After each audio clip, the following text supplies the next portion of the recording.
ហើយសួរថាកូរ៉េអាចបញ្ឈប់ថៃកុំឲ្យប្រើប្រាស់យន្តហោះនឹងមកឈ្លានពានប្រទេសកម្ពុជាបានអត់ខ្ញុំបានឃើញព័ត៌មានថ្ងៃហ្នឹងហើយអ្នកនរគ្នាគឺថៃប្រើយន្តហោះ T50 ដែលផលិតនៅប្រទេសកូរ៉េហ្នឹងមកតម្លាក់គ្រាប់បែកមកលើប្រទេសកម្ពុជាអ្នកនរគ្នាគឺនៅសៀមរាបមកកន្លែងហើយនៅភ្នំសំពៅខេត្តបាត់ដំបងហ្នឹងមកកន្លែងដែរហើយតាមពិតទៅយន្តហោះ T50 ដែលថៃទិញពីកូរ៉េហ្នឹងអ្នកនរគ្នាគឺទិញតាំងពីឆ្នាំ2015មកម្លេះអ្នកនរគ្នា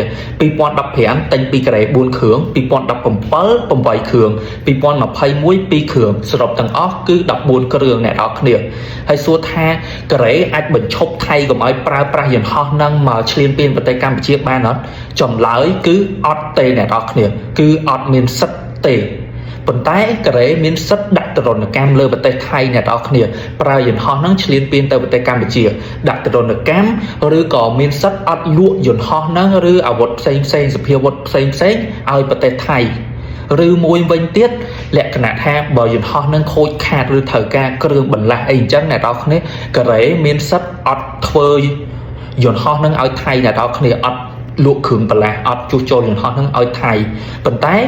សរុបសេចក្តីមកកូរ៉េអត់មានសិទ្ធិបញ្ឈប់ថៃកុំឲ្យប្រើយន្តហោះហ្នឹងមកឈ្លានពានមកតម្លាក់គ្រាប់មកលើប្រទេសកម្ពុជាទេអ្នកនរគ្នាសូមយល់កន្លែងហ្នឹង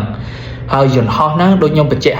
ទៀតកូរ៉េមិនតែលក់ឥឡូវទេអ្នកនរគ្នាគឺលក់ឲ្យថៃហ្នឹងតាំងពីឆ្នាំ2015មកម្លេះអ្នកនរគ្នា